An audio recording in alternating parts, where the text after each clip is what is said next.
It's another live session here at WNCW, made possible by Sierra Nevada Brewing Company. We're chatting and playing with the JDMS Project. They've got a brand new album out. We're just getting to know a little bit. That's a track from it. Yes, right it is, there. yeah. Did you guys recorded over at the Rubber Room, right? Oh, yeah. In Charlotte? In Chapel Hill. Oh, there we go, in Chapel Hill. Once again, self-produced, right? Yeah, with the help of our buddy over there. And Jerry Brown. Jerry Brown helped, and just the three of us went in there, and I think Andrew Marlin stepped in for a day or two. And From Man on Orange. Right, but, right. Other than that, we're just doing what we do, Yeah, we should, since you mentioned Andrew, of course, Mark's been involved with the Songs from the Road Band, with so many other musicians from here in North Carolina, Andy Thorne and Charles Humphrey. And I actually, Charles asked me to be a part of it too for the next one, so I'm super glad we're going to be going in December up to Echo Mountain. And doing some tracks. Yeah. Got booked time already. Yeah, it's going to be fun. Excellent. Yeah, we had great success with the last album. That's right. Traveling show. That's a really good. It was a terrific collection of tunes. That was fun. Yeah, we'll look forward to hearing what comes out of the Echo Mountain scene over there.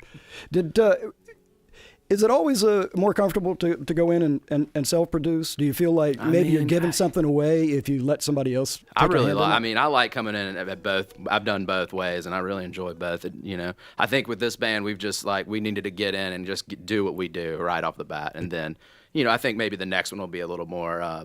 Maybe we'll add some other people into it, but this one is just the three of us.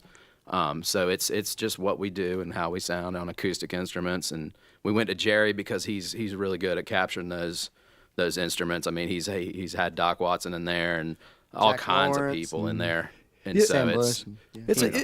It's a skill set to be able to bring the warmth of a room and the individual voices of the instruments into full presence on a recording. And not everybody gets it right, but the recording sounds terrific. Yeah, So thank you. I'm glad you went down that path. Yeah, that was a lot of really good experience and a lot of fun. Did you have a lot of time to rehearse going into the thing, or how much of this was developed prior to the Most sessions? of it we've been playing live, but there was a couple that we added kind of at the last minute. We wrote one in the studio there, and Mark wrote one and brought one in that we'd never done before. So it was kind of a combination of both things. Right. Are you tucking things away now for? Yeah, we're follow-up? working on some other stuff, and we also just recorded. We did two different runs with Joe Craven with us on percussion and fiddle, and so we did two runs with him this year, and we multi-tracked one of those, and it's just a lot of fun. So we might put that out as a kind of a live album or something. Oh, that would be fun. And then we'll be back in the studio working on some other songs, and then we'll also be in with Songs from the Road Band. So we got it busy. Well, with all of the collective history of you guys is really, at least of my vision, has always been on stage. Do you get the same thrill out of going into the studio? Because I always see you guys as live performers.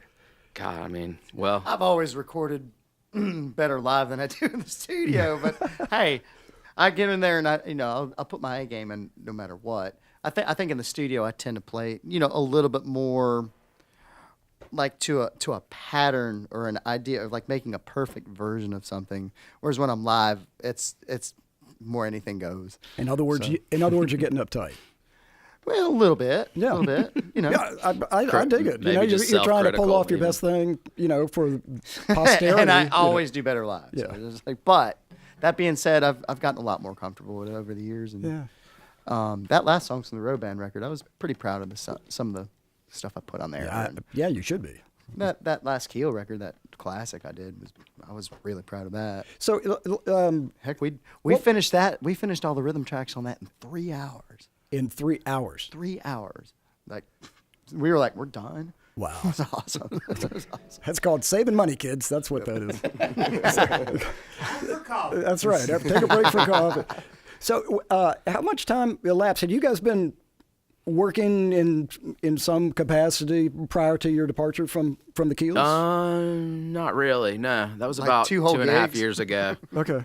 3 years ago. I think we met about 3 years ago. I met Mark at a festival, and we ended up jamming that day, and then just exchanged phone numbers and just kept up with each other. And then when things were slowing down for the New Familiars, I called him up. Right. And it just so happened to be slowing down for him. So, we got together and just started immediately just playing. We just like playing, Right. Literally had a 1 day layover from my last gig with Larry to playing like with Josh. It was amazing. Well, that's good because you don't have to unpack the bag. You can just roll on down the road. I sure as heck did. Very fortunate about that.